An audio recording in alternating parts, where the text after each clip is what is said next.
Bueno, estamos por comenzar en un minutito ya.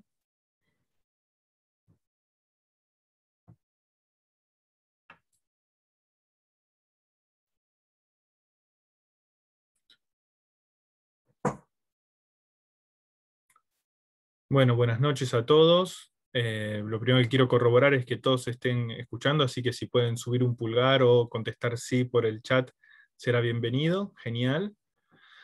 Eh, entonces, en nombre del Centro Latinoamericano para el Desarrollo de la Fisioterapia y la Kinesiología, quiero darles la bienvenida a todos los participantes para abrir este nuevo webinar dentro del esquema académico desarrollado por CLADEF para este año 2021. El tema que nos convoca y la propuesta que tenemos para hacer desde CLADEF hoy es la evaluación virtual en tiempos de pandemia y cómo enfrentamos este desafío. Pero antes de comenzar y poder comentarles cómo va a ser el desarrollo de este webinar, me gustaría poder invitar a Karim Alvis Gómez, quien es la directora de CLADEF y quien es una gran impulsora de todo este movimiento, para que nos comente un poco en unos pocos minutos cómo va a ser el nuevo encuentro de académicos que va a estar próximamente. Karim. Buenas tardes, hola Santi, mil gracias por haber realizado este webinar y por estar como al frente en conjunto con otros miembros del Comité Regional de este evento. Muy buenas tardes a todos, darles la bienvenida, agradecerles su presencia en estos espacios que CLADEF ha abierto para empezar a discutir algunos temas de interés para todos y que tienen también relación con el 10º ELA. Ivonne, qué pena, tú me compartes pantalla. Entonces, invitarlos un poco a este 10º ELA. Este 10º ELA va a tener como tema fundamental los retos en la formación en el entorno virtual en fisioterapia y kinesiología, y de acuerdo al entorno y de acuerdo al contexto, este encuentro va a ser virtual, en línea, que va a desarrollarse en agosto 10, 11 y 12 del 2021. Estaremos enviando la convocatoria en el transcurso de estos días, ya abierta, con todas las características para tanto el ELA como para el premio de investigación. No tiene costo, va a tener unos procesos de inscripción que dependerán del cupo disponible en sala para que ustedes puedan ingresar, pero vamos a tener un proceso de seguimiento de la asistencia y demás para poder saber quiénes estamos, de qué países y demás, y poder así hacer, digamos, compartir con ustedes muchos de estos procesos. Pasa la siguiente, Ivonne. Vamos a tener dentro del ELA 3 ejes temáticos. Uno va a ser el de retos en la formación práctica. Ahí me escuchas mejor. Cecilia. Retos en la formación práctica y teórica en la formación en fisioterapia y kinesiología a través de todos los medios virtuales. El segundo eje versará sobre las problemáticas y alcances de la evaluación a través de las modalidades virtuales, que es uno de los temas en los que se va a enfocar también hoy el webinar. Y el tercero será el de aseguramiento de la calidad en la formación de fisioterapia y kinesiología a través de modalidades virtuales. Todos estos tres temas van a ser desarrollados y previos a ELA estamos desarrollando estos webinars para ponernos un poco en contexto, para limitar y desarrollar algunas reflexiones previas que alimenten esas discusiones y esos acuerdos y consensos a los que lleguemos en el 10º ELA. No me queda nada más que invitarlos a participar en este webinar y a participar en el 10º ELA. Y generar pues para ustedes un agradecimiento por esa participación que nos permite construir una comunidad académica y discutir sobre temas que para nosotros son relevantes. El tema de hoy creo que va a alimentar muchísimo la discusión, está organizado con mucho amor y mucha dedicación por parte del equipo que está al frente de esto. Y bueno, nada, los dejo con los panelistas, con el moderador, para que podamos empezar esta jornada. Bienvenidos y mil gracias. Bueno, Karim, muchas gracias. Gracias por hacernos este update para este nuevo encuentro de académicos, que seguramente va a ser tan provechoso como lo han sido los anteriores. Y como les decía hace un ratito antes de comenzar este webinar, y como dijo Karim, ha sido organizado con la colaboración de Ivonne Ramírez, que es una colega de Bolivia, integrante de CLADEF, por Diego Arturo Felici, también colega y colaborador activo de CLADEF. Vamos a tener la posibilidad de contar con dos oradores, uno de forma virtual, ¿sí? que nos acercó una grabación, ¿sí? que es la doctora la docente investigadora Sandra Salinas Murillo, que es especialista en educación superior en salud, docente de la Universidad Mayor de San Andrés. Vamos a tener otro orador, figura quizás que va a abarcar más tiempo, porque va a ser una presentación para que podamos discutir y reflexionar al respecto, que va a ser Pablo Daniel Bordoli, que es director de la carrera de Kinesiología y Fisiatría de la Universidad Nacional de Hurlingham, presidente de la Academia Nacional de Kinesiología y Fisiatría, y miembro de la comisión directiva de la Asociación de Directores de Carreras de la República Argentina vinculadas con la kinesiología. También va a colaborar en la parte de reflexiones y propuestas Diego Arturo Felici, quien es docente investigador de la Universidad Nacional de La Matanza y asesor académico de la coordinación de la carrera de la misma universidad. Mi nombre es Santiago Gómez Argüello y espero ayudar a moderar y canalizar las preguntas. Todas las preguntas que les surjan las van a poder ir subiendo al chat y de esa forma las vamos a ir pudiendo recuperar hacia el final. Y aquellos que quieran compartir alguna experiencia de forma concreta también lo van a poder hacer. Para darles comienzo a este webinar, les queremos mostrar un pequeño video que han hecho algunos alumnos comentando su opinión o cuál fue su experiencia relacionada a ser evaluados durante esta época de virtualidad impuesta, ¿verdad? Así que sin más, doy adelante a compartirles este video para que podamos escucharlo y hacer algunas reflexiones luego.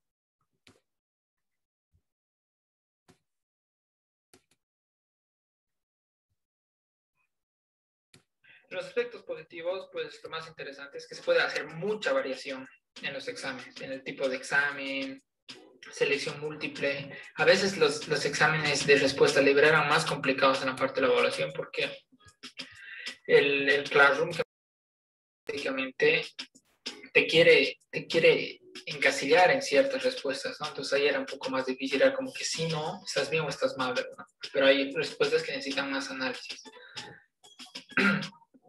El aspecto positivo es que tú puedes tomar tu examen de donde estés, básicamente. Puedes dar el examen donde estés. Entonces es muy interesante porque no tienes que estar peleando por un espacio, correteando y todo eso, porque a veces los tiempos de ir y de venir es tremendo, ¿no? Y no tienes que estar peleando, no tienes que estar empujándote, qué sé yo, ¿no? Entonces eso era muy, muy, muy bueno. Otra cosa muy interesante es que puedes saber tu nota relativamente mucho más rápido y esto hace que, pucha, no tengas esa ansiedad de, pucha, ay, ¿qué va a pasar? ¿Cuánto tendré? ¿Habré aprobado o no aprobado? Es casi instantáneo, ¿no? En cuanto a mi experiencia en las evaluaciones virtuales, no me han parecido muy beneficiosas por dos aspectos importantes. El primero, el tiempo de las evaluaciones, ya que estas tenían un tiempo muy predeterminado para ser contestadas, y en algunas tenían preguntas abiertas y no nos alcanzaba el tiempo para llenarlas y mandarlas a tiempo. Hablando de la hora, eso era uno de los factores que más me incomodaba. ¿Por qué? Porque te dan un tiempo establecido y no sé si ese tiempo, por ejemplo, mis dispositivos pueden estar regulados más o menos 5 minutos, un poco diferente de la hora del sistema, ¿no? Entonces han habido casos, por ejemplo, de compañeros que entregaban en hora y en lo que se enviaba ya no recibían y el sistema decía que no había entregado en hora su examen y todo eso. Entonces lo que yo hacía era ponerme un cronómetro 5 minutos antes para dar mi examen, pero yo estaba ahora ya pendiente, no del examen, estaba pendiente del tiempo, porque veía cuánto tiempo faltaba, ¿no? Entonces, porque acababa el timer y lo que yo hacía era para no arriesgarme, prefería tener algunas preguntas sin responder que tener cero, ¿no? Porque el sistema se cierra y es como si no hubiera dado el examen. En cuanto a cómo nos evaluaron, comencemos con las tareas teóricas. Me gustó que los docentes se tomaban el tiempo suficiente de revisar tarea por tarea y poder ponerte la nota de acuerdo a lo que tú habías hecho. Muchas veces ellos te ponían las correcciones en tu misma tarea o abrían un paréntesis en clases para explicar en qué la mayoría se había equivocado y el por qué había bajado notas. Entonces, en cuanto al tema de la calificación de las tareas teóricas, no hubo ningún problema. En cuanto a lo práctico, me gustaría decir que fue suficiente, pero no lo fue. Faltó mucho ese contacto humano. Solo hicimos unos cuantos videos realizando estiramientos o masajes, pero nunca tenías a alguien ahí que te dijera si lo estabas haciendo mal o si lo estabas haciendo bien, por más de que tuvieras la calificación. Esto fue algo que nos retrasó bastante en cuanto al avance práctico, porque solo lo teórico no es suficiente. En cuanto a las evaluaciones, las preguntas de los exámenes siempre se relacionaban con los temas que habíamos llevado, por tanto, siempre había esa retroalimentación. Lo malo fue cuando en algunas materias se comenzó a hacer trampa y nos comenzaron a castigar y nos parecía hasta ratos injusto porque no eran todas las personas que hacían trampa, pero bueno, en ese entonces era algo inevitable, así que no podíamos hacer nada. ¿Qué es lo que más de alguna manera me incomodó? Primero la parte de la conectividad. Había veces que se caía el internet, la mala suerte, horas pico de clases, etcétera. Entonces tenía que corretear, comprarme datos, hacer lo que sea, porque tenía que entregar en una hora. Como aspecto negativo podría hablar sobre los suelos impositivos, ya que muchas veces los compañeros tuvieron conflictos por los exámenes, ya que existían cámaras y muchos de los compañeros no podían acceder incluso a un celular. Por lo tanto, no podían y había mucho conflicto para permitirles dar examen. Otra cosa que me parece muy incómoda ha sido la plataforma. Yo envío mi examen, pero no sé si ha llegado o no ha llegado, si está bien, si está mal, qué ha pasado, ¿no? Entonces, eso no era muy claro a veces la plataforma, ¿no? Entonces, o quería enviar y algunas personas se olvidaban poner su nombre o escribían mal su correo y nunca les llegaba o una notificación o algo así, ¿no? Para estar seguros que habían enviado su examen y todo eso, ¿no? Como comprobante. Segundo aspecto era el dispositivo. Esto nos ha perjudicado a muchos estudiantes que solo contábamos con un dispositivo para dar la evaluación y estar dentro de la aplicación para el control que los docentes nos pedían. Eso en cuanto a mi experiencia. Muchas gracias. Y eso fue un poco de mi experiencia en cuanto a mi educación virtual el año pasado. Muchas gracias por su atención.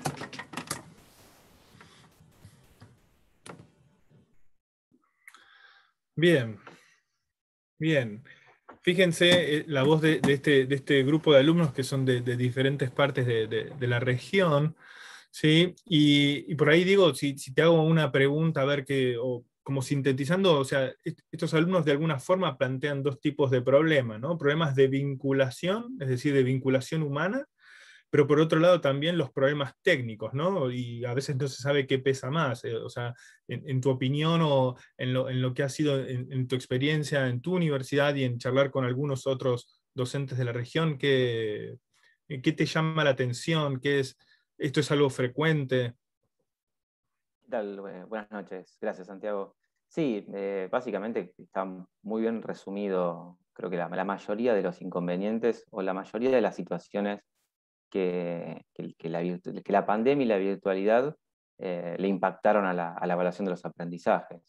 Es muy interesante escuchar la opinión de los alumnos porque se clarifican muchos de los problemas que también tenemos los docentes. Y sí, yo creo que más allá de en qué región uno pueda tomar esa voz, los problemas se reiteran, se repiten. Lógicamente, habría que pensar por separado, ¿no? Todos los aspectos para poder analizarlos, porque todos son muy enriquecedores. La barrera tecnológica, sí, eso fue una novedad. Básicamente fue la novedad, pero que vino a reemplazar al límite geográfico. Antes, desapareció la distancia física que hay entre los sujetos, se hace estudiantes, docentes y la institución. O sea, ya la universidad, o sea, ya uno podría decir que no va a la universidad, sino que la universidad viene a nosotros, a nuestros dispositivos. Yo creo que eso es una oportunidad, es una ventana que tenemos, porque aumentó las posibilidades de comunicación que tienen los estudiantes para con sus docentes, para vincularse con los contenidos, con los directivos. Yo creo que eso facilitó y fluidificó la comunicación, o por lo menos ese debería ser el efecto esperado, ¿sí? Digo, pensando en otras cosas que pudimos escuchar, sí, las herramientas de evaluación, los exámenes en sí, se vieron modificados. Algunos tuvieron que, lógicamente, digitalizarse. El uso de plataformas es muy claro, sí, me permite tener el resultado de un examen escrito muy rápidamente, con lo cual eso tiene dos beneficios muy claros. Por un lado, la disminución de la ansiedad del alumno al encontrar rápidamente la respuesta. Todos fuimos alumnos, sabemos que eso es muy importante en ese momento sobre todo, y también disminuyó la carga de trabajo de los evaluadores, porque la corrección de esos exámenes se hace automática, porque la hace la plataforma que cada universidad eligió. Yo creo que cada problema que se puede plantear o cada alcance que se puede ver de la evaluación, ya sea sumativa o formativa, tiene una oportunidad por detrás. Y creo que eso es lo que tal vez tengamos que ir pensando y reflexionando para más adelante.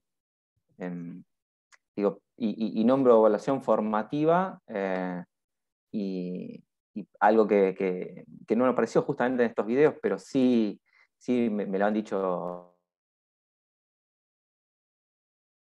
mis alumnos, sobre todo docentes, es que aparecieron las actividades asincrónicas en la educación. ¿Sí? Eso antes nadie hablaba de asincrónico. ¿Okay? Sí, o por ahí se hablaba, pero no era algo que se estaba no trabajando. O sea, el desarrollo de los campus no era parejo en todas las regiones de Latinoamérica, no eran usados de la misma forma. Bueno, por ahí tomando un poco esto y me gustaría, ahora que ya vimos un poco la visión de algunos alumnos de la región, me gustaría ver la visión de esta docente investigador de la Universidad de Bolivia, para que nos pueda presentar cuáles han sido sus desafíos y sus retos y cuáles han sido sus problemáticas. Así que les voy a compartir el video que grabó esta docente para poder compartir y reflexionar en este webinar, y después seguimos tratando de pensar más desafíos y más formas de sortear estos problemas.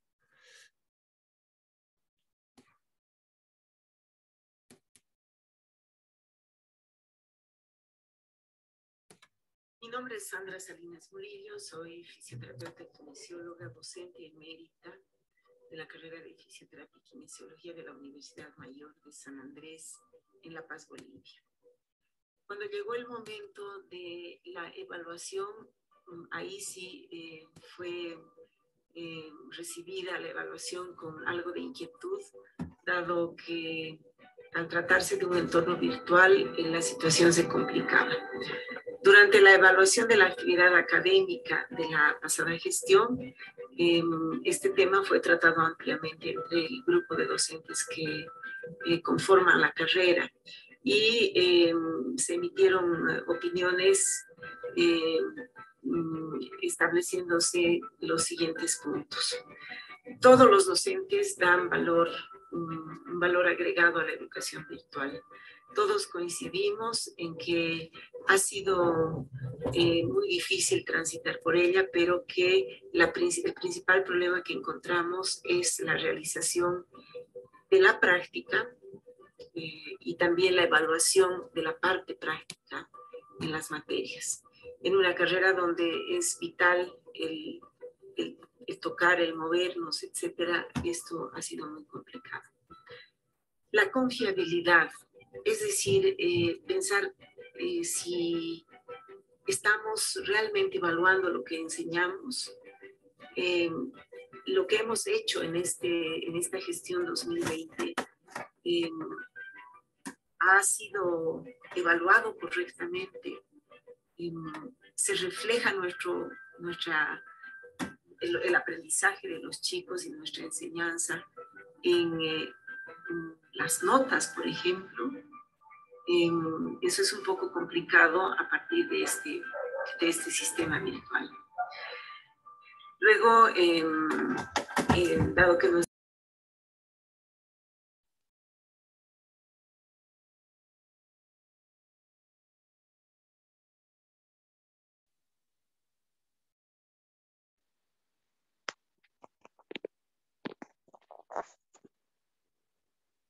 Tenemos un problema de audio con el video.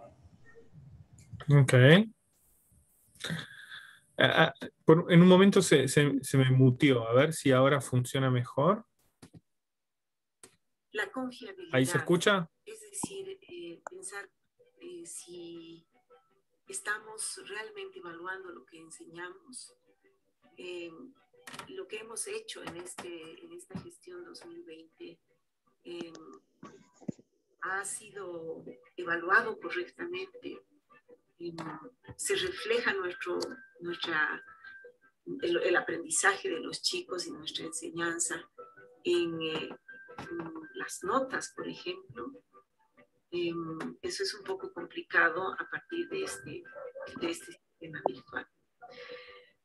Luego, dado que nuestro currículum estaba recientemente cambiado a un sistema por competencias, había pasado de ser centrado en el docente exclusivamente a tratar de integrar al estudiante en la educación por competencias. Tuvo que cambiar nuevamente rápidamente debido a los problemas de la pandemia. Uno de los problemas más grandes fue la conectividad en un país en que el Internet es lento, no tiene rapidez. Fue el problema principal, tanto para docentes como estudiantes. La falta de competencias en ambos estamentos para el manejo de herramientas virtuales fue evidenciado muy pronto. El problema que se encontró fue la frialdad en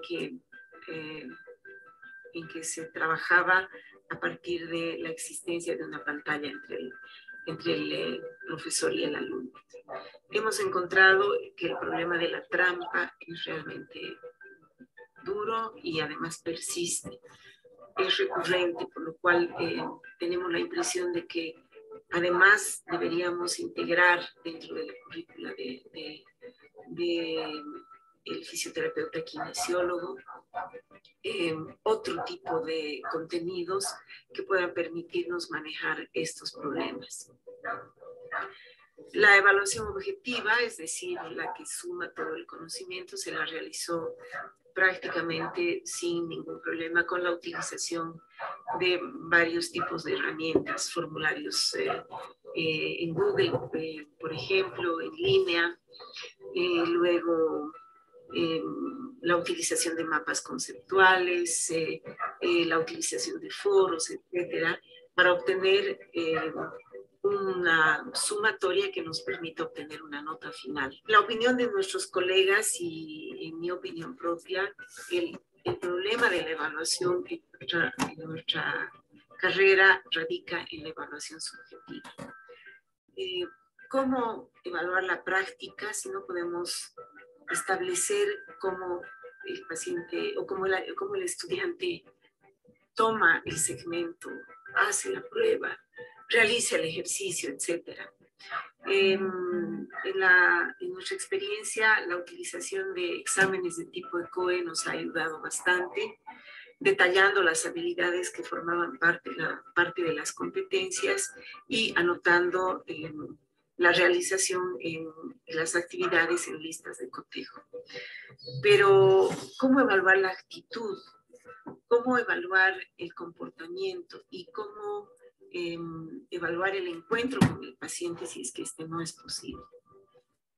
El dilema nuestro fue si los resultados de la evaluación teórica se correspondían con los resultados de la evaluación práctica.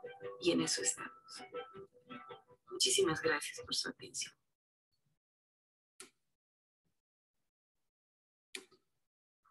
Bien.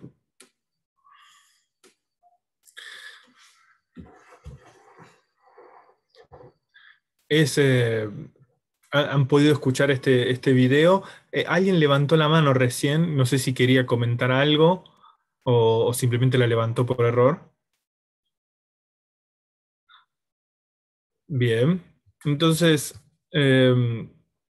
Este video de alguna forma lo que nos empieza a mostrar es que hay puntos en común entre los estudiantes y hay puntos en común con los docentes. O sea, docentes y estudiantes encuentran problemas comunes, pero desde la vista de los docentes parece que tenemos que enfrentar el problema desde otra manera.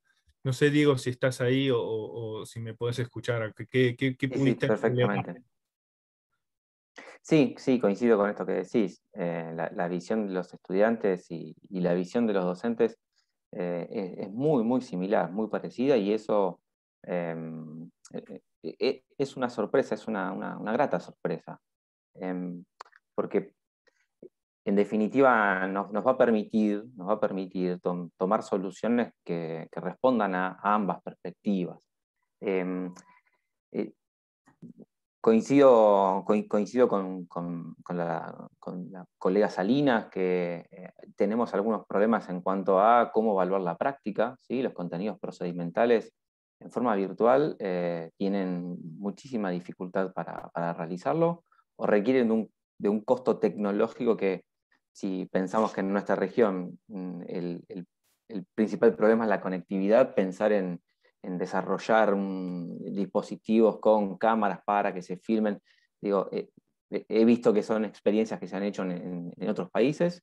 He tenido la oportunidad de compartir esas experiencias, y sí, son extremadamente inapropiadas para nuestra región, con lo cual yo creo que hay contenidos procedimentales que no pueden ser ni dados ni evaluados desde la virtualidad, ¿sí? O por lo menos en una forma adecuada, pero sí dejan espacio para que otros contenidos que sí tienen que ver tal vez con contenidos cognitivos vitales para un kinesiólogo, para un terapista físico, como por ejemplo el razonamiento clínico, que tienen un espacio donde se puede profundizar mucho más ese contenido. Y creo que cuando, de acuerdo a la situación epidemiológica de cada país, de cada región, las clases vuelvan a tener cierta presencialidad y los alumnos tomen esas clases prácticas, el resultado final, el desempeño de esos estudiantes va a ser mucho, mucho mejor que si hubiesen estado en una etapa prepandémica, ¿sí? Porque digo, se puede profundizar mucho más en esta etapa, que no podemos acceder al vínculo directo, al contacto, que es algo que también mencionaban los alumnos como una falencia, pero cuando eso llegue, van a llegar con un montón de habilidades que de otra manera no hubiesen tenido lugar. ¿Sí? Creo que eso es un punto a destacar, ¿no? Me parece que no podemos perder de vista eso. Totalmente de acuerdo. Pablo, ¿estás por ahí? Pablo Daniel Bordoli. Sí, claro. Sí, claro. Bueno, estamos charlando bastante, discutiendo. Nada, deseosos de ver tu presentación y que nos puedas compartir cuáles fueron también, en base a lo que fuiste viendo en las inquietudes de los alumnos, en los cuestionamientos de los docentes, en las experiencias que comentó Diego, que vos nos puedas abrir tu presentación como se merece este webinar. Bueno, gracias por la responsabilidad, me gusta. Quiero agradecer la invitación, quiero aprovechar para saludar a gente muy querida, como Aide, Karin, Alvis, Ivonne, que los veo ahí conectados. Tanto tiempo, quiero aprovechar 30 segundos para recordar a un gran luchador de la kinesiología en la Argentina y en su extensión en Latinoamérica, que nos ha dejado recientemente, como mi amigo Fernando Gallego. Y bueno, yo estuve transitando la virtualidad antes de la pandemia, e intensamente, y tal vez por eso me vi favorecido en la elección de compartir algunas cuestiones que viví y estoy vivenciando y pienso seguir vivenciando. Yo no quiero volver a ningún lugar, yo quiero seguir. Antes de compartir la presentación, también aprovecho para decirles que yo arranqué la virtualidad, la enseñanza en línea con cursos a distancia por el Colegio de Kinesiólogos de la Provincia de Buenos Aires en la década del 90. O sea que ahí ya tuve que aprender a escribir, y en la máquina de escribir a tinta, Olivetti de mi padre, en lenguaje ameno para que no aburriera, los textos de lo que era mi curso de biomecánica para el Colegio de Kinesiólogos de la Provincia de Buenos Aires. Sin demorar más con apreciaciones de otros tiempos, vamos a compartir la pantalla, que está todo bien, todo bajo control. Y muy bien, ¿ya se ve? Háganme un sí con la cabeza, negro. ¿Todo bien? Listo. Bueno, básicamente lo primero que yo planteo o pienso cuando hago esto es, tenemos que estar convencidos. Esto no es un problema, sino que es una solución. Y si es un problema, hay que transformarlo en solución. Un poco la pregunta es, ¿por qué enseñanza virtual si es una enseñanza, los alumnos aprenden y es absolutamente real? O sea, yo creo que el aula es virtual, pero la enseñanza es en línea, en internet, ¿no? Ese es el primer planteo que me hago, porque si no también o puedo llevar mi cabeza a pensar que como lo virtual es algo que no existe, según el diccionario de la Real Academia Española, podemos estar pensando que hacemos algo que no existe. Y no solo es esencial, sino que después vamos a ver algunas estadísticas que nos van a parecer curiosas en relación a esto. Y entonces vamos a pasar a pensar. Yo sé que mientras hablo ustedes leen, así que no les voy a leer lo que está en la imagen, porque si no iría sobre mis pasos, pero básicamente un gran problema que hubo en la educación de los pueblos, sobre todo latinoamericanos, fue no poder acceder a la enseñanza superior, en algunos casos por exámenes de ingreso con cupo, y en otros casos, los peores, por no poder ir a la universidad por distancia, por lejanía, por costos. Ahora, con la virtualidad ganamos la posibilidad de tener la educación en casa. De hecho, yo les estoy hablando desde mi casa. Pero bueno, tenemos otro gran factor, que es la conectividad, que muy bien expresaba recién la colega. Y entonces, el desafío mío, y yo me pongo a pensar en esta situación de educación en línea, es con lo que yo diga, con lo que yo muestre, con lo que yo escriba, tengo que posicionar al estudiante. Y básicamente posicionar al estudiante en transformarlo en algo que al estudiante le gusta muy poco. Ustedes piensen que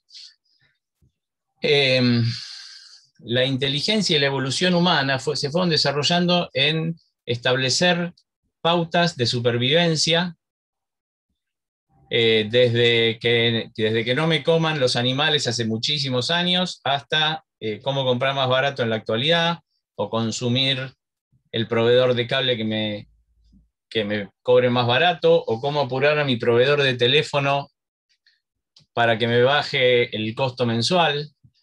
De esa misma manera, todas las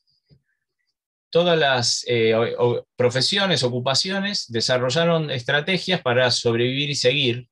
Y entonces, cuando se dieron cuenta que la educación consistía en que el profesor dictaba y uno tenía que repetir, y cuanto más parecido a lo que decía el profesor, más notas sacaba, los estudiantes se quedaron fascinados con eso y empezaron a desarrollar sus trampas relacionadas con eso. Ahora bien, ¿cuál es el problema de todo esto? Bueno, evidentemente los docentes, si queremos que eso cambie, tenemos que cambiar primero los docentes. El castigo a los estudiantes por encontrar la estrategia para superarnos no tiene que enojarnos, sino estimularlos para seguir adelante. Y entre otras cosas, y empezando a enfocar esto un poco hacia la valoración de los contenidos, de la valoración de los conocimientos, la valoración de las prácticas, el docente es alguien que sobre todo tiene que saber valorar. Porque si vamos a saber valorar que el estudiante repita lo que dije yo, lo que dijo un libro, entonces ya empezamos a tener un problema en nosotros mismos. Entonces, ¿cuál es el gran secreto de la docencia? Para mí, después de 36 años de docencia universitaria, ser motivador. Y para ser motivador hay que saber retar a duelo a los estudiantes, tenerlos prendidos a los estudiantes con ganas de hacer cosas. Y cuando a una persona la aprendes con ganas de hacer cosas, se engancha más allá de la nota, del resultado de la calificación. De todas formas, sigue siendo muy importante para ellos pasar los distintos escalones y etapas para llegar a graduarse, ¿no? Bueno, entonces, si lo que nosotros queremos o pretendemos es que nuestros estudiantes aprendan, tenemos que cambiar nuestra forma de enseñar para asegurarnos que alguien aprende algo. Y yo creo que el trabajo esencial que tenemos es en mejorar el currículum. Y mejorar el currículum no solamente pasa por los contenidos, sino la distribución de los mismos. Yo creo hoy en día que tenemos que apuntar más a formación en aspectos sociales de la vida, no solamente orientados a la salud y en el peor de los casos inclusive no a la salud sino a la enfermedad. Entonces creo que debemos realizar un profundo cambio dentro de nuestra profesión docente.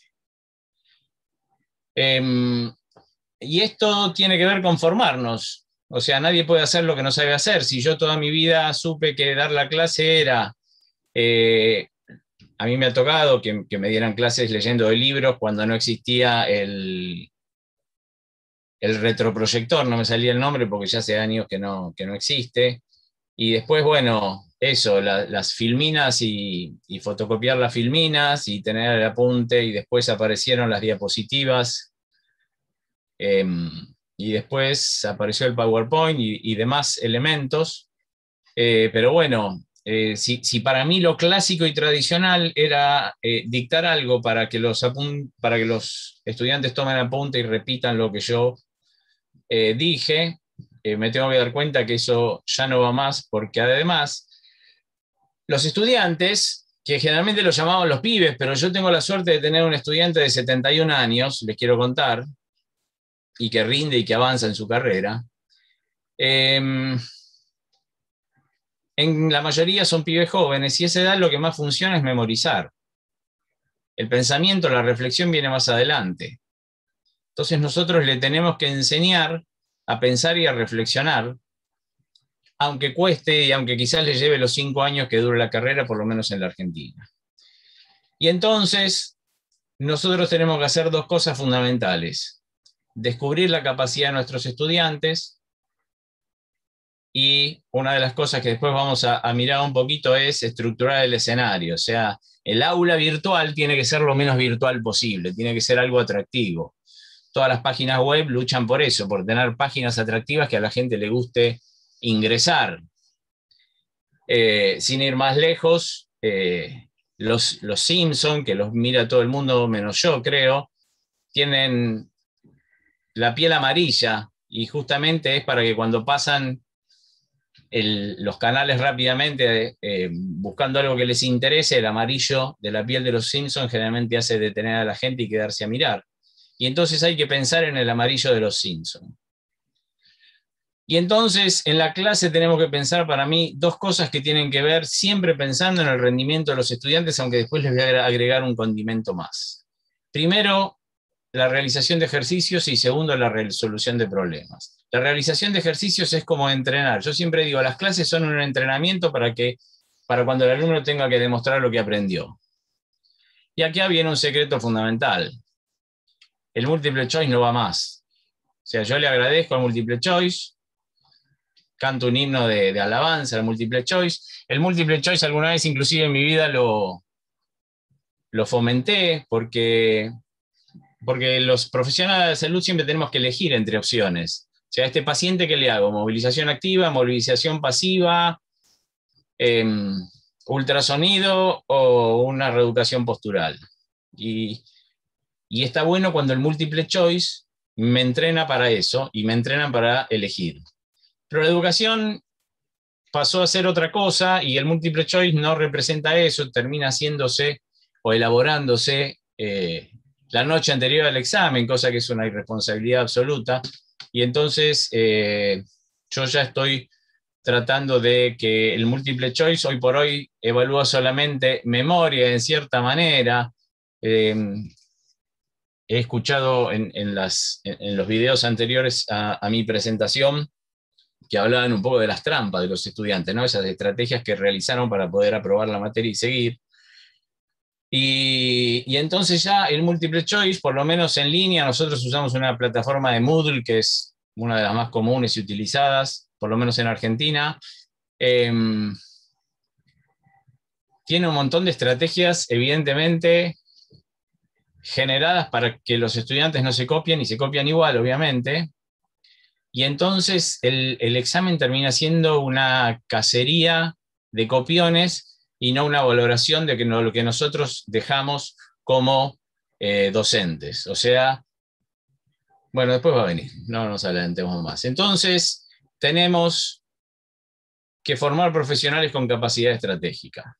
O sea, ya que saben hacer también las trampas para superar los exámenes, tenemos que enseñarles eso, tenemos que aprovechar eso para que sepan plantear la mejor estrategia para tratar a nuestros pacientes. Muy bien, entonces, ¿cuál es nuestro cambio? Cambios pedagógicos y didácticos, ¿sí? La pedagogía se dedica a la educación, la didáctica a la enseñanza, siempre. Eso es el principio universal de la educación. Y sin encuentros presenciales. ¿Qué voy a hacer sin los encuentros presenciales? Bueno, entre otras cosas, existe ahora lo que se llama la telemedicina.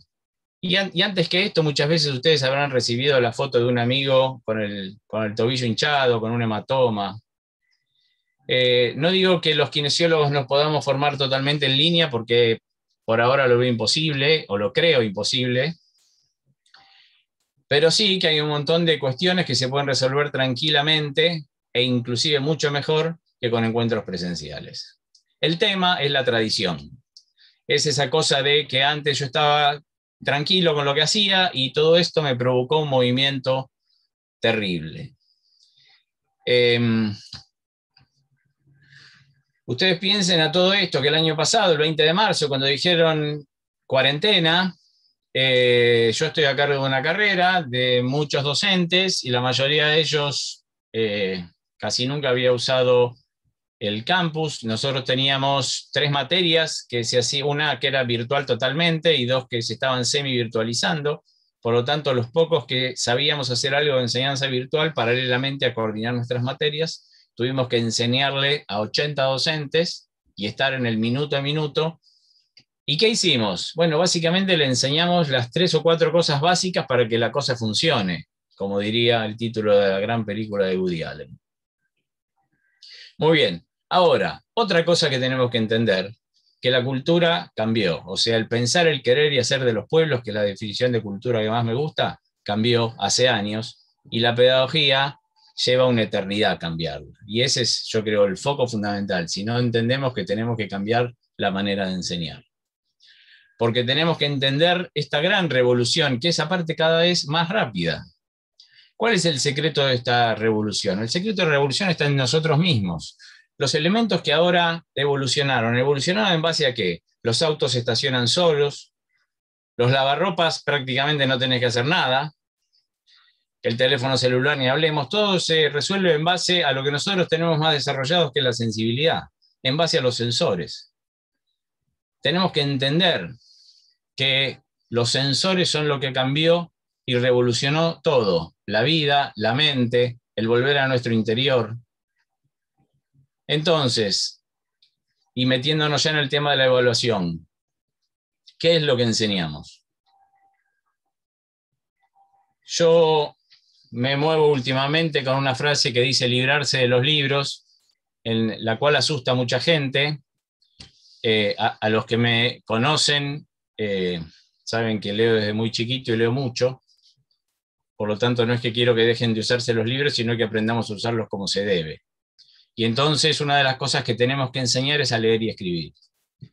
Hay trabajos formidables de pedagogos, Paula Carlino, por ejemplo, sobre leer y escribir en la universidad, que merecen ser tenidos en cuenta. Y entonces, Cuando nosotros nos metemos en la virtualidad y pensamos cómo resolver esto que les enseño, la respuesta no está en las 4 horas de Zoom. Las 4 horas de Zoom, lamento comunicarles, no sirven para nada, para absolutamente nada. Aburren, aunque te la dé la persona más divertida del planeta, cansan, y ojo, no apaguen la cámara porque si no te ponen ausente. Entonces lo que le tenemos que enseñar a nuestros estudiantes es algo que ellos no saben, y justamente no saben hacia dónde mirar. No tienen ni idea hacia dónde mirar. Y como siempre miraron el apunte y los resúmenes con colores como ayuda a memoria, quieren mirar ahí, piden desesperadamente, como nunca, los libros, porque no está el profe adelante que me los dicte. Y entonces nosotros tenemos que empezar a generar evaluaciones que nos informen cómo nuestros estudiantes están aprendiendo. Para mí esto es esencial. Nosotros probamos básicamente con valoraciones que tengan que ver con seguimiento de los estudiantes, y entonces tenemos que generar rúbricas, valorar los informes que hacen los estudiantes y sobre todo poner el foco de atención en las retroalimentaciones. Y entonces acá viene un punto de lo que hemos venido hablando hasta ahora, o pensando hasta ahora, qué es lo que pasa en línea que no pasaba en lo presencial y qué pasaba en la clase presencial que no puede pasar en línea. Bueno, ahí está el entender el futuro. Esta pregunta es el futuro de nuestra vida docente, y hacia ahí tenemos que ir.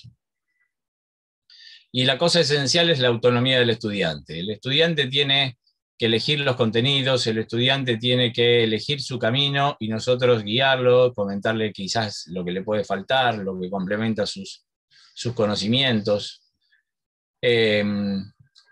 Tratar de que ellos investiguen lo que su curiosidad les apetece.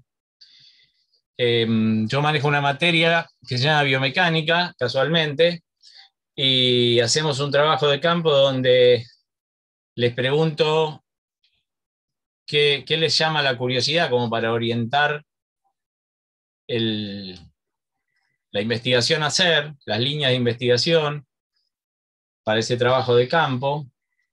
Y llama la atención que lo que más les intriga son cómo hacer tratamientos kinésicos de patologías determinadas, que generalmente si uno indaga un poquito, son las que padecen ellos mismos o su pareja o algún familiar. Entonces a veces cuando en una carrera tan interesante como la nuestra, que la esencia es ayudar a la gente, porque que está bueno que además de ayudar a la gente nos paguen, pero la esencia de nuestra profesión es enseñar a la gente. Eso es fomentar el enseñar a la gente, está muy bueno. Entonces, también tenemos que poner en juego las emociones, y acá viene uno de los grandes problemas de la virtualidad. Por eso, este año encaré el año con mi equipo de docentes pensando en la puesta en juego de las emociones. Descubrir las emociones a través del campus virtual. Y ustedes me van a decir, esto es imposible. Te pido por favor, Santiago, cuando veas que aburro y es largo, me hagas la clásica señal de que redondee, así vamos redondeando. Pero no, yo hice una pequeña investigación, no la voy a exponer ahora, escribí un pequeño texto de 2 o 3 páginas, que el campus virtual es el WhatsApp enriquecido. Y yo digo, si estamos tan pendientes todo el día y nos comunicamos todo el día por WhatsApp, ¿cuál es el problema del campus? ¿Y por qué muchas veces organizamos un grupo de WhatsApp paralelo que tiene lo mismo? O sea, tiene mensaje de voz, el campus tiene compartir imágenes, en el campus puedes compartir videos, chatear en grupo o chatear en forma individual, elegir las notificaciones que querés recibir para que te avisen de lo que está pasando en el chat, podés subir documentos, podés responder enviando documentos. Y entonces ahí viene algo muy interesante para mí. Cuando creemos que con las emociones no podemos. Cuando ustedes chatean con una persona o WhatsApp, enseguida se dan cuenta si esa persona está atenta a lo que les dicen, está en otra, inclusive si está enojada o triste. ¿Por qué no por el campus, porque no le prestamos atención y porque cuando empezamos el año pasado obligados a todo esto, obviamente que no íbamos a poner el foco en eso, porque yo tenía que subir una tarea, armar un foro de discusión, generar un chat de encuentro sincrónico, entender cómo se configura, y no me iba a poner a descubrir entre líneas si el alumno estaba triste, feliz, motivado o desmotivado. Pero yo creo que eso se puede. Hay historias, siempre digo lo mismo que hablo de este tema, hay historias, inclusive estadísticas, la pueden buscar, de gente que se conoció en línea y se enamoró y se casó. O sea, no es que tampoco y se llevó bien y son re felices. Y hay gente que te engaña por internet y te hace creer que se enamoró y te roba. O sea, la cuestión de la emoción, el sentimiento a través de lo que es en línea, es posible, no es un invento. ¿Cuáles son las competencias docentes que tenemos que trabajar? La comunicación, esto es fundamental, adaptarnos al futuro que se viene, trabajar cómo motivar a los estudiantes y gestionar adecuadamente, sobre todo el desarrollo del aula, saber la duración de las cosas que hacemos. Las charlas TED no tienen éxito por casualidad. Las charlas TED son una historia de investigación donde hay un formato para hacerlas, donde hay un entrenamiento específico y donde se comunica 1, 2 o como máximo 3 ideas en 18 minutos. Y ese es el formato al que vamos. Si ustedes me escuchan en mi canal de YouTube, ninguna de mis ponencias dura más de 20 minutos. Es esencial, porque después la gente se dispersa, se va. Es preferible hacer parte 1, parte 2, parte 3, que tratar de condensar todo en una hora que se hace tedioso, más allá de que uno puede poner la pausa, seguir y demás. Pero lo más importante es generar la confianza. Cuando generas la confianza, ya al estudiante le cuesta meterte la trampa en el examen. ¿Y cuáles son las competencias de los estudiantes? Bueno, las vamos a analizar un poquitito más, las competencias de estudiantes, para ir cerrando esta pequeña presentación. En cuanto a la comunicación, su forma de expresar, si las ideas son claras, o sea, si sabe hablar o escribir, si está presente, si está motivado, enfocado, si tiene sensibilidad, es tolerante, si es cooperativo en el trabajo en grupos. En el campus se puede trabajar en grupos, si participa de los foros haciendo preguntas.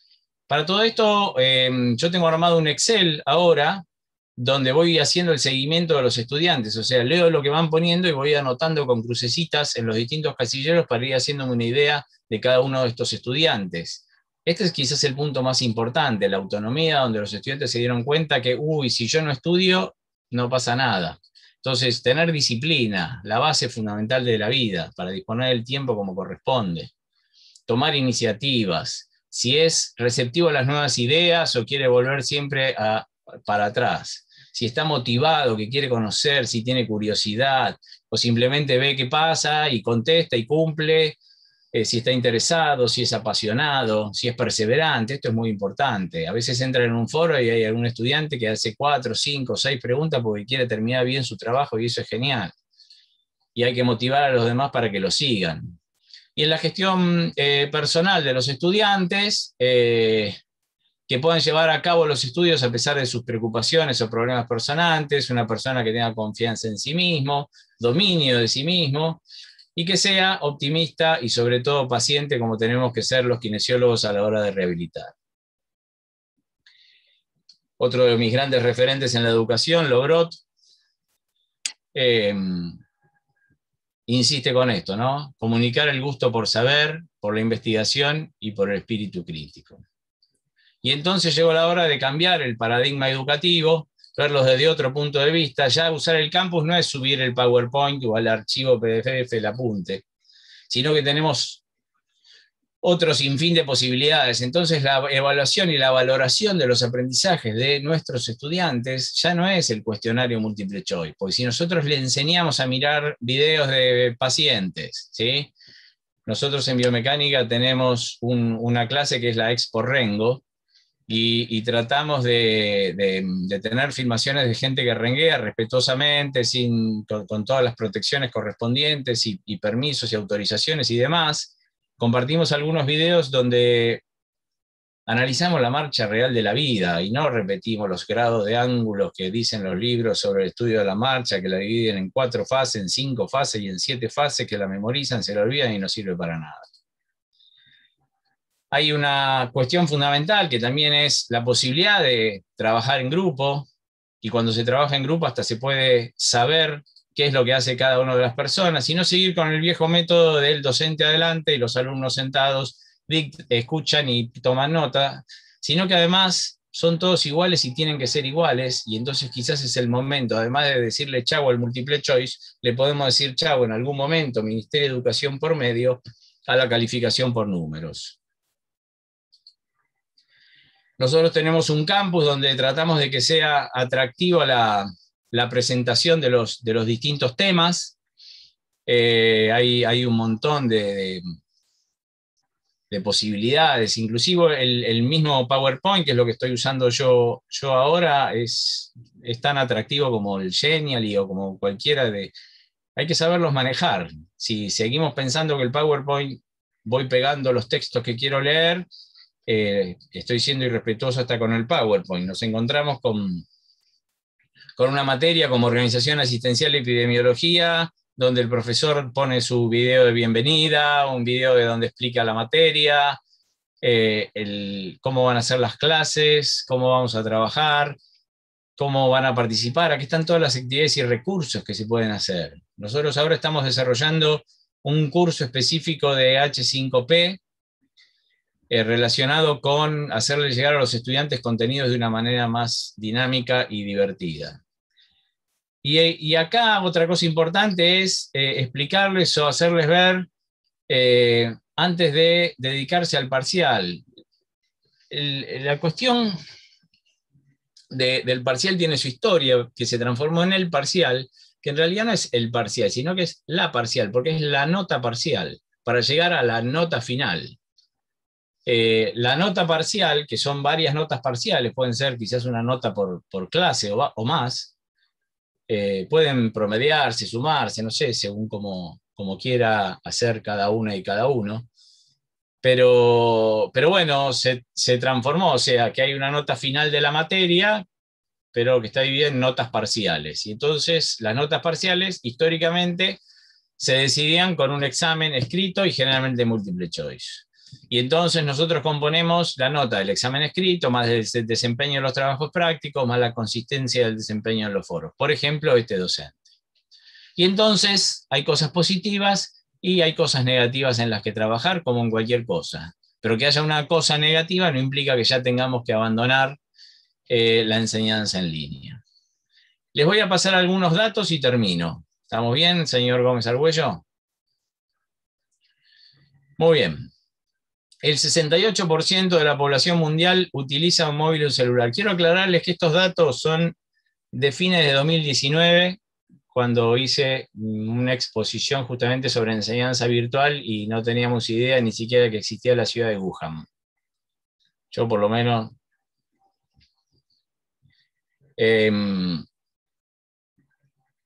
una cosa esencial, para todas las edades la comodidad es la clave. No solamente la comodidad es la clave. Todas las personas hacemos cosas para estar mejor. Es imposible que un ser humano haga algo para estar peor.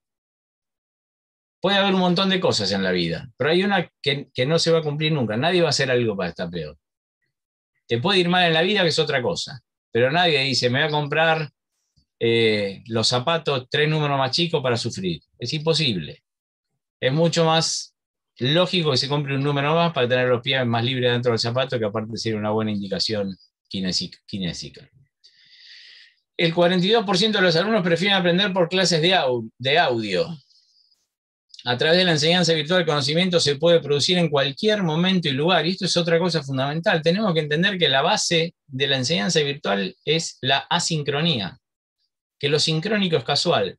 Nosotros en la Universidad Nacional de Urlingan lo tenemos como ley. Los encuentros sincrónicos se hacen cada 15 días y son para sacar dudas, son para charlar con los estudiantes, son para vernos y conocernos más y entender de sus emociones. Pero no son para dictar temas. Si yo quiero dictar un tema, que a veces sucede, grabo un video de no más de 18 minutos y lo comparto para que lo vean como una clase teórica. la enseñanza en línea siempre queda disponible para el estudio. Pasa a veces inclusive que para evitar las trampas de los alumnos llega el día del examen, del cuestionario escrito en línea, y los docentes borran todo que los alumnos no lo vean. O sea, al revés tiene que ser. Úsenlo y les planteo un problema y a ver, no sé, cuéntenme de qué libro encontrarían la solución de estos que les compartimos, qué apunte fueron a buscar, en lugar de ver si se acuerdan o no se acuerdan. Todo eso que se tienen que acordar o no acordar, yo siempre repito con orgullo las inserciones del trapecio de memoria, que son el músculo que tiene más inserciones, y te las puedo decir ahora, no sé para qué me las sé de memoria, porque ya ni me interesa. Y después de ir a la casa de alguien, vas a la casa de un paciente, la primera vez mirás si es la altura, la calle, la segunda vez ya vas, te fijas nada más si está bien el piso del departamento y después ya vas de memoria. Ir al trapecio es lo mismo, el trapecio está acá, acá, acá, y vas de memoria. Muy bien, en carreras presenciales no puede haber más del 30%, esto también es importante por ley, ¿no? O sea, todas las carreras que son presenciales como la nuestra pueden tener un 30% de materias totalmente virtuales, de las cuales puede tener hasta un 30% de presencialidad, y en las presenciales puede tener hasta un 30% del contenido volcado en forma virtual. Eso hace ganar tiempo, hace poder a los estudiantes, sobre todo en las clases que yo considero que tengo que dar un teórico, que el alumno pueda ver el video en cualquier momento, en cualquier día, momento del día que le quede bien. Miren esto es lo mejor. El mercado de la enseñanza virtual crecerá del 7,6 al 9,6% hasta el año 2020. Y este 9,6 se transformó en 100. Es tremendo. Porque aparte de repente todos descubrieron, empezando por los que decían virtualidad no, uy, podemos dar cursos online. Y entonces ahora hay formaciones online, ahora se puede aprender a moverse online, podemos mostrar ejercicios online. Y entonces eso no tiene que hacernos poner bueno contra malos. Es encontrar el equilibrio. El porcentaje del público menor de 40 años en Estados Unidos es tan solo el 32% que toman cursos virtuales. La información de presentación al curso que se hace antes de matricularse la miran 78% de las personas que después se matriculan al curso. El 66% piensa que es de vital importancia la calidad del contenido que genera el docente. Me preocupa a mí el otro 34% en realidad, ¿no? Solo el 33% de los estudiantes encuestados piensan que la educación presencial funciona mejor que la virtual. Solo el 33% de una población encuestada. Estimadas, estimados, le temo más a la resistencia al cambio y la nostalgia que nos empuja a desconfiar en exceso de lo nuevo que a las consecuencias inesperadas de lo que viene. El futuro llegó hace rato. Muchas gracias.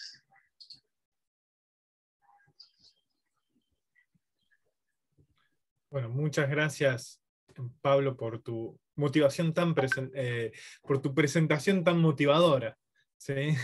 Me salió un acto fallido decir por tu motivación tan presentadora. Bueno, hay algunos aspectos de tu presentación que me han ido llamando la atención, ¿sí? Y por ahí, desde los aspectos más generales, o sea, voy a recuperar algunos títulos de tu presentación como algo importante en la preparación para poder evaluar es posicionar a un estudiante, ¿no? Poder darle la posición correcta dentro de esta formación del tipo virtual. Segundo es trabajar sobre el convencimiento docente, ¿sí? Y si bien hay algo que por ahí Ivonne, Diego, Pablo, vieron que la enseñanza, esto que planteaba Pablo de aula virtual versus clase virtual, pero de alguna forma la conectividad vino a cuestionar lo geográfico y lo geográfico vino a cuestionar la conectividad. Y eso es lo que antes por ahí era una barrera encubierta, la conectividad vino a descubrirla pero a la vez los problemas de conectividad vino a descubrir otro problema más, otra barrera más. O sea que todas estas cosas se han sido disparadas por los estudiantes, por docentes de diferentes regiones, y me parece muy relevante que tengamos estos aspectos en común entre todas las exposiciones, sobre todo porque esto no se preacordó, sino que cada uno presentó su material, y lo cual es muy bueno. Y hay algo que a mí me circula todo el tiempo en la cabeza, es que la virtualidad supuso un problema para las universidades. Pero cuando he tenido la oportunidad de leer muchos currículos de carreras, lo que yo veo es que la carga práctica de las carreras son mucho menores que las cargas teóricas. Entonces, mi primera pregunta a los oradores hoy es, ¿por qué fue tan traumático poder evaluar contenidos si la mayor contenido desarrollado en las currículas es teórico más que práctico? ¿Quién quiera contestar?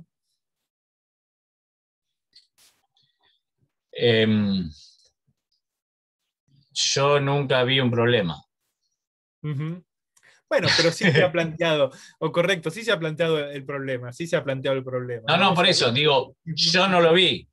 O sea, hoy por hoy se hace un cálculo hay dos tipos de prácticas diferentes.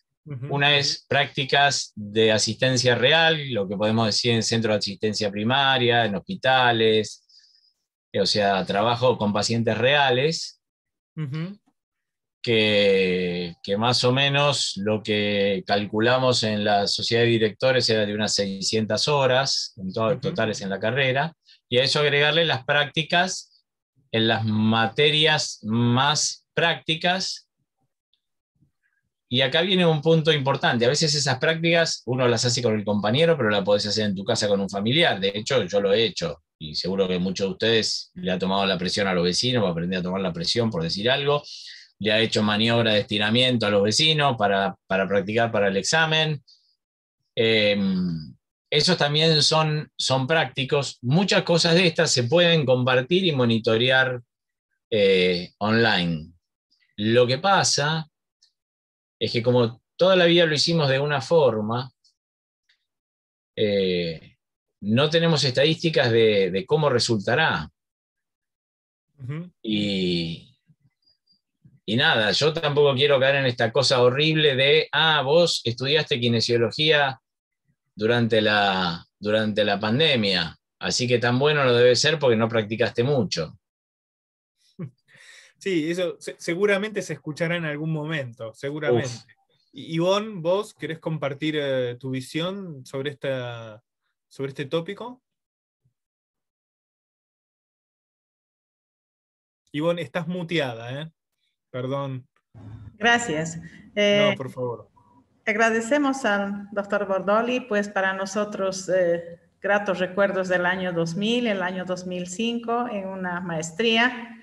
Y bueno, nada, creo que la presentación que nos ha hecho además registra algunos datos estadísticos, lo que es muy bueno, porque así nuestras opiniones un poco tienen un asidero más de evidencia científica, de haber recogido información. Junto con la profesora Sandra tenemos varios puntos de coincidencia con la conferencia que nos ha presentado, puesto que evidentemente hemos vuelto, yo creo, y coincido plenamente con ese punto, al vigilar y castigar, ¿no? de Foucault. De pronto, los profesores hemos dejado quizás todo el peso de la evaluación, del proceso a la evaluación. Y de repente nos hemos descuidado de muchos otros aspectos que tienen que ver en eso de la motivación, que es tan importante a través de este medio que puede ser muy estático, bien decían. Así que creo que la opinión de los estudiantes, un poco las preocupaciones que manifiesta mi colega desde la UNSA y ahora la presentación que nos hace el profesor Bordoli, pues nos dejan muchos puntos para poder reflexionar y cuestionarnos sobre ese rol tanto de educadores como de gestores de cualquier proceso de educación universitaria, ¿no? Evidentemente la teoría tiene un alto peso y ahora nos preocupa la práctica, que posiblemente es aquella parte más sacrificada por la virtualidad. Así que nada, estoy muy contenta de haber escuchado muchos aspectos que creo que nos motivan a poder seguir pretendiendo quizás cambiar esos cánones que decía de vigilar y castigar, porque no tendría que ser el centro del proceso necesariamente la evaluación que de pronto para estudiantes y para docentes es un punto al parecer central. Gracias. Muy bien, gracias, Ivonne. Una pregunta que nos están compartiendo desde el auditorio, dicen, ¿y lo táctil dónde quedaría en este nuevo escenario? A ver, ¿voy yo o no? Sí, por supuesto. No. A fines de los 90, yo daba un curso privado de grupos reducidos, creo que era de 6 kinesiólogos, no me acuerdo, 4 o 6. Trabajaba en un consultorio con varias camillas en la calle Santa Fe. Y dejé de darlo después de varios grupos, ¿no? Porque yo me daba cuenta que yo no podía transmitir lo que mis dedos sentían cuando hacía las maniobras. Y que los estudiantes solamente querían repetir exactamente lo que yo hacía, que yo estaba seguro de que no estaba bueno, porque cada anatomía es única. Entonces, ahí hay un dilema para mí esencial, que tiene que ver con que por más que vos practiques adelante mío, si ponés... La promoción anterior a las mías tenían un profesor de técnicas kinésicas que si el dedo índice estaba 1 centímetro más arriba o más abajo de lo que debía estar según la técnica, o más o menos separado del dedo de al lado, te ponía un 1 directamente y te mandaba a tu casa a estudiar.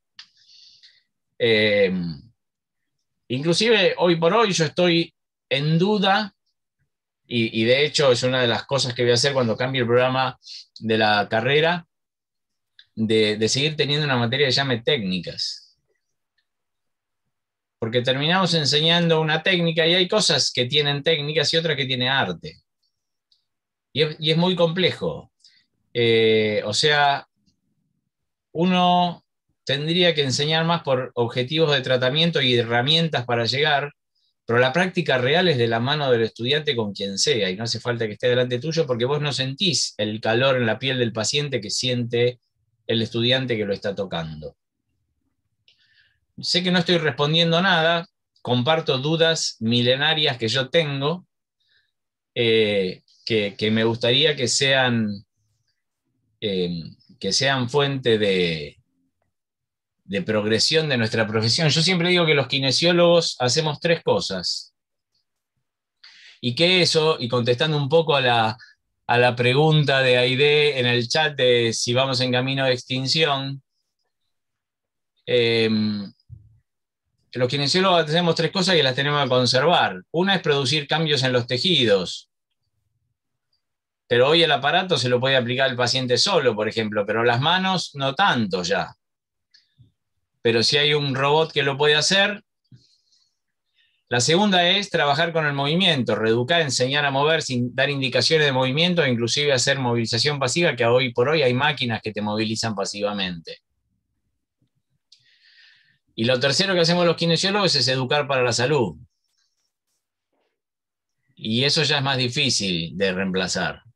Pero para educar para la salud hay que saber de movimiento, hay que saber de salud y hay que saber de paciente, ¿no? Como repito yo siempre una frase que no sé de quién es, que para enseñarle latín a Pedro hay que saber latín, pero también hay que saber Pedro. Es verdad, es verdad. Ahí siguen haciendo comentarios en el WhatsApp, hacen una combinación de nombres y Daniel Wapetain plantea arténicas, tal vez podría combinar bien para llamar el nombre entre artes y técnicas. Me gusta. Gracias, Daniel, querido. Y ahí Diego Felici pide la palabra.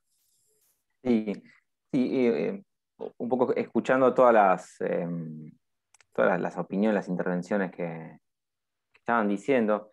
Yo coincido con Pablo en que yo tampoco veo un problema a la hora de hablar de los contenidos procedimentales, prácticos, o de lo táctil. Yo entiendo que todo eso es lo mismo, si no es así, dígamelo, pero yo creo que en este contexto de pandemia, tenemos que entender que la pandemia no siempre es la misma. Hay momentos donde el aislamiento es necesario, por momentos el distanciamiento alcanza, y hay diferentes tipos de distanciamiento. ¿A qué voy con esto? Que la práctica que nosotros hacemos, el ensayo de los procedimientos, muchas veces uno hace más dentro de su casa que en la universidad. Y que hay momentos donde tal vez no lo va a poder hacer con gente más allá de su burbuja familiar, y momentos donde lo va a poder hacer. De hecho, en la Universidad Nacional de La Matanza, durante febrero, que acá en la Argentina teníamos la menor cantidad de casos en los últimos meses, pudimos realizar prácticas con protocolos que salieron perfectas, donde no hubo ningún inconveniente y los alumnos pudieron practicar con sus burbujas. Digo, yo creo que todo lo que sea contenido práctico, a lo sumo se puede llegar a postergar como mayor inconveniente. Pero no veo otra dificultad, y sí coincido con esto que decía Santiago. La mayoría de los contenidos que tenemos en las carreras no son de índole práctica, sino que son bien teóricos, informativos, y sobre eso tal vez sí la virtualidad o la educación online, y la evaluación en sí tiene muchísimo para mejorar. O sea, es algo que tenemos una oportunidad, yo creo que no la vamos a volver a tener. Espero, no quiero otra pandemia, ¿no? Pero digo, si yo tengo que responder la pregunta de cómo enfrentamos el desafío de la evaluación virtual, yo creo que hacia atrás los docentes hicimos la mejor evaluación virtual posible, con una formación docente que estuvo pensada y orientada para una educación 100% presencial. Con lo cual, de esa experiencia tenemos que poder aprender para que a futuro, todos los que ya hicimos formación docente, necesitamos actualizarnos, y todos aquellos docentes que no tienen formación docente necesitan formarse en carreras de docencia que incluyan la virtualidad. ¿Sí? La modalidad es diferente, no es la misma. ¿Tiene muchos puntos en común? Sí, muchísimos.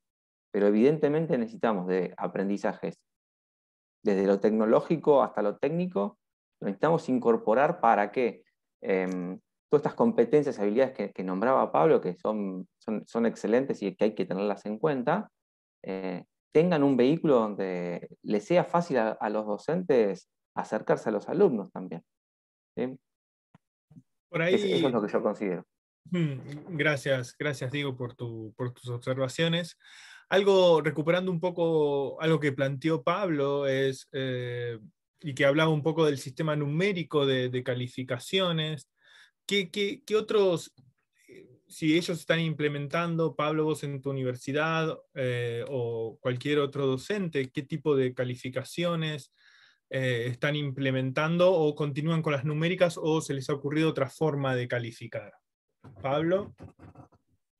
No, la continuidad de las numéricas tiene que ver con que los programas analíticos de los estudiantes tienen que ir con un número, por resolución ministerial. O sea que el número hay que ponerlo aunque no quieras. Entonces la idea es transformar el número transformar el recorrido en un número. O sea, tenemos como aspectos varios que van a redondear ese número. Inclusive nosotros tenemos una modalidad de examen final que se llama integrador,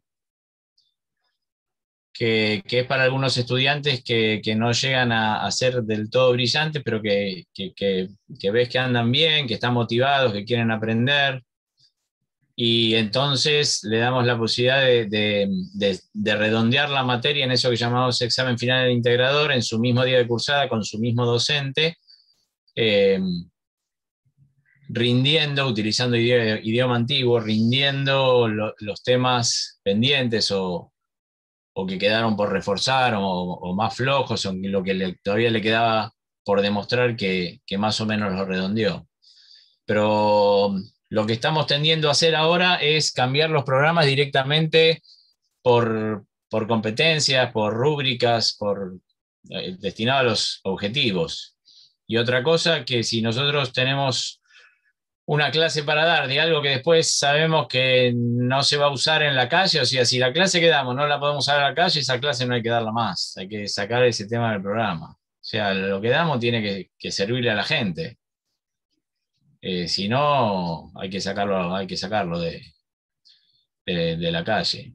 Mira, Pablo, ahí abriste Sí. una herramienta que me parece importante. No sé si, por ejemplo, Ivonne o en otras universidades, Diego, la implementación de rúbricas. ¿Cómo pudieron transformar las rúbricas de cuando, si la usaban ya en la parte presencial, cómo lo transformaron a la parte virtual? Por ahí, para aquellos que no estén familiarizados, que por ahí puede haber kinesiólogos que no son docentes en este webinar, en resumen, las rúbricas son una herramienta que va a ayudar a evaluar el aprendizaje de un alumno, ¿sí? La diferencia es que el alumno va haciendo que conozcan sus propios errores y trabajen sobre la autoevaluación, ¿no? Un poco para resumir lo que es una rúbrica. ¿Cómo adaptaron esa situación de las rúbricas de la presencialidad a la virtualidad? ¿Fue una herramienta nueva, buena o efectiva en la virtualidad para evaluar el desempeño? Yo no sé si alguien va a opinar, pero quiero decir una cosa mínima sobre esto, es que yo sigo una frase que dice: no lo intentes, hacelo. Y entonces, nada, hay que ponerlo en práctica y corregirlo sobre la marcha, y las primeras promociones, las primeras cohortes van a sufrir nuestro no saber, pero el sistema perfecto va a llegar después de años de ponerlo en práctica, porque también acá hay gente, o sea, la rúbrica que uso yo acá no es la misma que van a usar en Perú, en Chile o en Colombia. Seguramente por otras cuestiones sociales, personales, de características culturales de la gente. Entonces, nada, me parece que hay que ir encontrándole la vuelta, y es lo que estoy tratando de hacer yo en Hurlingham, para transformar el contenido rígido en esto que te decía, cosas que sirvan realmente, que veamos en la clase, y que después podamos valorar bueno, sabe un montón sobre esto, sabe bastante sobre esto, sabe poquitito sobre esto, no llegó a entender nada, por decirlo así. Y bueno, con todas esas emociones que yo estuve compartiendo, un poco es mezclar, y estamos trabajando con un magíster en pedagogía, mezclar las emociones con los contenidos. Y bueno, eso va a llevar un par de años. Como decía en una de las diapos, el cambio cultural está siendo cada vez más rápido y los cambios pedagógicos son lentísimos. Pero no podemos tener estadísticas fiables ya. O sea, del coronavirus sabemos cada vez más, pero todavía no sabemos mucho. Tiene que pasar más tiempo. Y acá hay gente que sabe más de investigación y estadística que yo, y eso es real. Entonces, implementando 1 o 2 años de rúbrica, y no sé, la verdad que yo no estoy en condiciones de decir sirven o no sirven. Teóricamente me parece mucho mejor. Diego, Ivonne. Creo que yo comentar un poquito el tema de las rúbricas y el tema también de ese proceso de autoevaluación y de heteroevaluación, por ejemplo. Creo que el sistema pedagógico universitario, el modelo universitario escolar y de hecho en general en Bolivia es todavía muy conductista, ¿no? De ahí que las intervenciones han hecho mucha mención al tema de la trampa, al tema un poco del puntaje, ¿no? Más que al proceso. Entonces, sin duda, eso de autoevaluar y de la heteroevaluación es un proceso que, como bien se ha dicho, va a llevar mucho tiempo, pero hay que aprenderlo, ¿no? Entonces, por el momento, de pronto la falta de autocrítica y reflexión y hasta cuestiones éticas, ¿no? Hacen que los estudiantes menos aventajados o que le han puesto un menor empeño en el proceso, pues sean los que se ponen la nota más alta por el momento, ¿no? Y de pronto un estudiante que más bien tiene una mayor capacidad crítica, reflexiva, metacognitiva inclusive, puede reconocer que podía haber logrado más resultados y es más, se acerca más, yo creo, a una evaluación moderada, ¿no? Entonces, ahora no por ello creo que hay que suspender las rúbricas y la heteroevaluación y la autoevaluación, sino que se trata, yo creo, de procesos de aprendizaje y también ingresar en nuevos modelos pedagógicos que las universidades como en la que yo trabajo, que tiene 397 años de vida, pues es una universidad que los 397 años ha trabajado bajo estos modelos bastante conductistas, ¿no? Entonces tenemos una trayectoria, así como nuestra historia, muy pesada y que creo que bien decía Diego, esto que la virtualidad ahora ha traído no ha hecho más que empujar un cambio que sin duda nos va a dejar muchos saldos también a favor, sobre todo al proceso educativo, que es bastante lento de modificar y de cambiar. Gracias, Ivonne. Diego, ¿algo para sumar, acordar, disentir? Sí, para acordar, y obviamente con todo lo que dijeron sobre las rúbricas, tal vez el punto crítico de la rúbrica no sea la utilización o la frecuencia con que uno la utilice. El punto crítico de la rúbrica, como cualquier herramienta de evaluación, es la construcción. Y eso es una habilidad que los docentes como evaluadores tienen que poder desarrollar muy velozmente, ¿sí? Porque si queremos implementar rúbricas y ver qué resultados tienen, tenemos que asegurarnos que sean rúbricas que sean de calidad, porque lo que se está buscando es estandarizar, en ese caso, la forma de evaluar. Entonces, siempre los estándares tienen que ser muy precisos para que realmente reflejen el desempeño de ese alumno, pero digo, lo crítico es la construcción. Escuchaba con algo que sí, tal vez no estoy tan de acuerdo con Pablo. Estoy parcialmente de acuerdo. Los exámenes de opción múltiple, yo creo que sí, un examen de 100 preguntas choice, como para decirlo como habitualmente lo mencionamos, y ya no tiene mucho sentido. Eso, la verdad es que no va a reflejar otro contenido que no sea el memorístico. A mí no me interesa específicamente saber si mis alumnos saben memorizar. Ahora, uno sí podría construir preguntas o utilizar casos clínicos que a uno le permitan responder a través de toma de decisiones y con opciones múltiples, que eso pueda ir abriendo otras preguntas y, digamos, ir complejizando el caso. Digo, no dejan de ser de preguntas de opción múltiple, ¿sí? También, por eso digo, yo creo que es de acuerdo a cómo uno lo construya, cómo uno construya la herramienta, para qué la construye, puede llegar a ser útil y beneficiosa o puede ser una absoluta pérdida de tiempo. Bien, muchas gracias, Diego, por tu opinión. Sí, yo creo que, digamos, por ahí tratando de converger algunas de todas las opiniones que se están volcando, entendemos que hay herramientas que han sido útiles en la presencialidad y que solamente, como fue mostrando Pablo durante su presentación, implican cierta transformación, ¿sí? Y esa transformación quizás está relacionado al entorno en que desarrollamos esas herramientas ahora. Pero no es que las herramientas se dejan de usar simplemente porque se cambió un escenario. Por eso creo que algo que por ahí es importante para otros directores de programa es poder pensar cómo monitoreamos estos cambios en la evaluación. Esta es una pregunta que les hago. ¿Cómo podemos monitorear estos cambios en la evaluación? ¿Cómo estamos tomando este trabajo para hacer que la virtualidad desarrolle nuestras habilidades? Porque sin duda lo que nos estamos cuestionando durante todo este webinar es nuestra habilidad para enfrentar este desafío, ¿no? Que algunos teníamos muchas ganas de implementar ya hace tiempo, pero definitivamente nos tomó por sorpresa el tener que implementarlo casi de forma full time. Entonces, ¿cómo podemos monitorear? ¿Qué ideas se les ocurren o cómo lo están trabajando en sus universidades? La posibilidad de monitorear cómo mejorar las habilidades de los docentes en evaluación.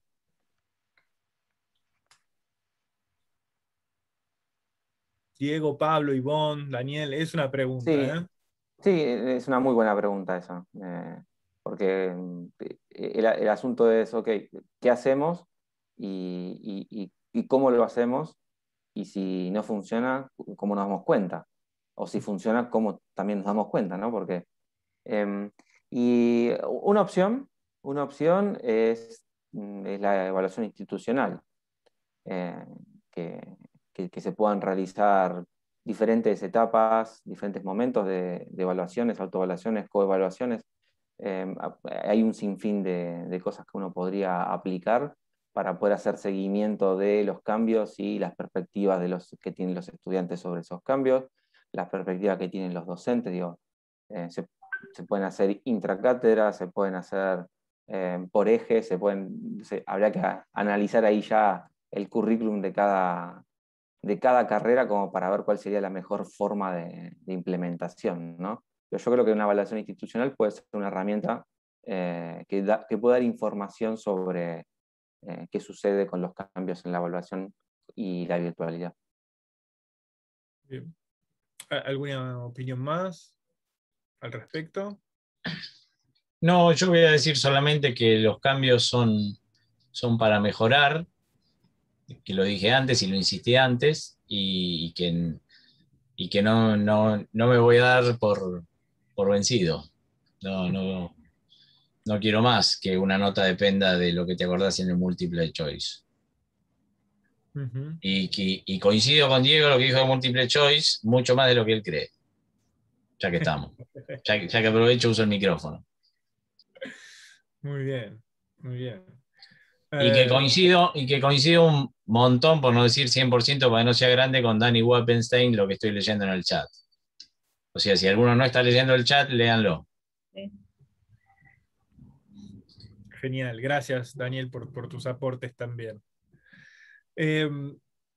Ahí Daniel Hernández planteaba, no Daniel Wappenstein, Daniel Hernández planteaba, justo hay varios Daniel, hoy Pablo Daniel Wappenstein, Daniel Hernández, de utilizar preguntas de opción múltiple en la virtualidad, dice, es muy útil que haya retroalimentación ante cada respuesta errónea o un refuerzo de lo contestado en forma correcta y que no sea solo saber si acertó o no por conocimiento y o azar. Y Aide Roballo dice, estoy de acuerdo con Daniel Hernández, caer en cuestionar la herramienta evaluativa sin cuestionar el lugar de la evaluación es un concepto errático.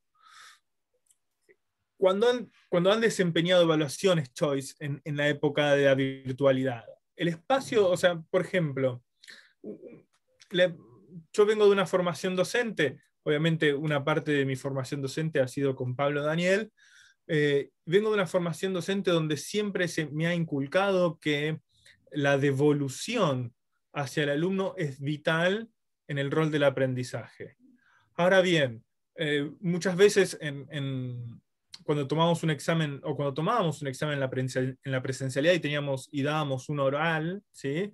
y le dábamos el espacio a un estudiante para que muestre sus habilidades durante un oral, nosotros teníamos la chance en ese momento de decirle, ok, esto tenés que mejorar, esto hiciste bien, esto hay que rearmarlo de cero, ¿sí? Y poder hacer una devolución muy tailor-made, muy a medida de lo que requería cada estudiante.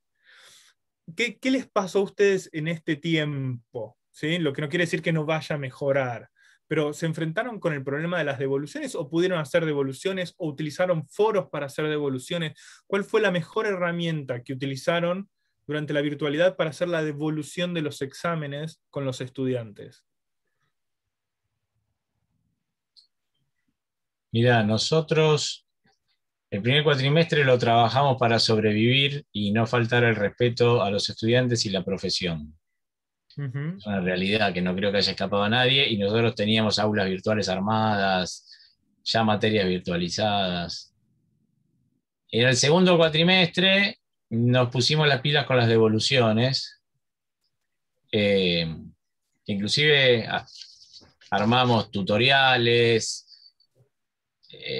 prioridades dentro de las devoluciones más relacionadas con los trabajos semanales que con el examen en sí mismo, más allá de que también había las evaluaciones de examen, era como un cierre de tema. Porque tampoco hacemos mucho cuestionario, o sea, no fomento el cuestionario múltiple choice o de ningún tipo. Algunos cuestionarios de pregunta a desarrollar hemos hecho. Pero básicamente eso, y es poco tiempo, ya vuelvo a decir lo que decía. Y este cuatrimestre se lo dedico a las emociones, o sea, tratemos de conectarnos más con los estudiantes también para saber qué les pasa y que no son solamente una letra escrita a través de una pantalla, sino que son seres humanos, que ellos también saben que nosotros sufrimos, ¿eh? Yo la verdad que lo que más coseché el año pasado, y no en lo personal, sino como director de la carrera, fue agradecimiento y aplauso para todos los docentes de la carrera, en reconocimiento al esfuerzo, más allá de me fue mal, me bochó, a veces no me da bola, pero igual gracias.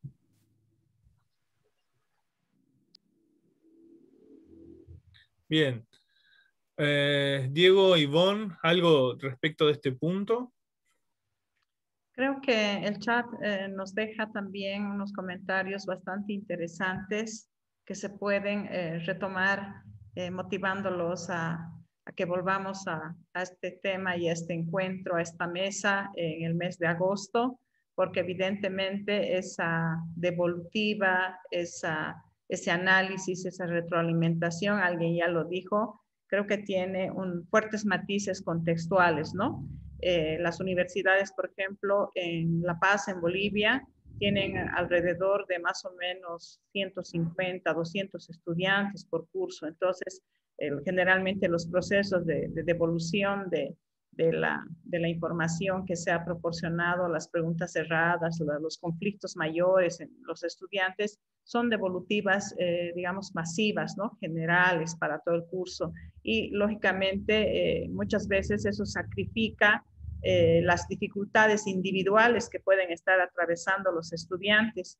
Este tiempo particularmente yo creo que no debe ser solamente en Bolivia, sino que en muchos países recién nos hemos dado cuenta de dónde provenían nuestros estudiantes, ¿no? Al poder ver que la conectividad era uno de los conflictos, pero también era un gran conflicto el ruido ambiental. Entonces, muchos estudiantes no podían concentrarse porque han aprovechado quizás ese 60% de los bolivianos que no tienen una situación de empleo estable, han aprovechado este tiempo para trabajar.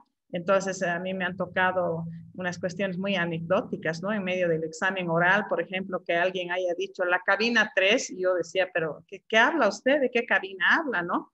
Y el estudiante tenía arriba de él un mensaje de un centro de llamadas, entonces estaba prácticamente dando su examen en un sitio como ese, ¿no? O por ejemplo, de pronto alguien que estaba en un servicio de taxi, o sea, dando el examen en el taxi.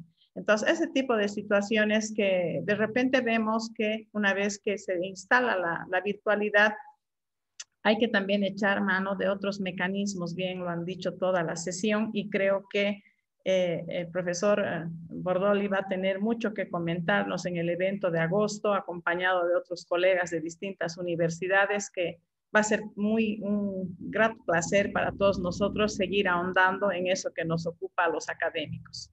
Muchas gracias. Gracias, Ivonne. Gracias, Pablo. Gracias, Diego. Gracias a todos los que desde el chat colaboraron con sus ideas, sus experiencias, sus inquietudes.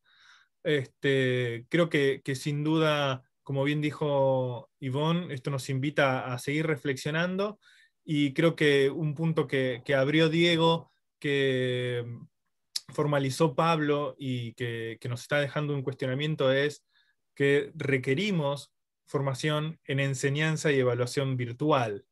Y esto creo que va a ser algo muy importante, porque como siempre sucede, a mí me educó alguien que lo educaron unos 30 años hacia atrás, y él recibió una educación con un sistema que era diferente al que él recibió, y siempre, por eso los cambios, como decía Pablo, en pedagogía siempre llevan mucho, mucho, mucho más tiempo, pero esta situación nos está imponiendo un desafío como docentes, como coordinadores de programas, como evaluadores académicos, así que estoy muy contento de que hayan participado de este evento. Agradezco a toda la comisión de CLADEF por apoyar y convocar a estos eventos donde podamos plantear y tratar de solallar algunas dudas.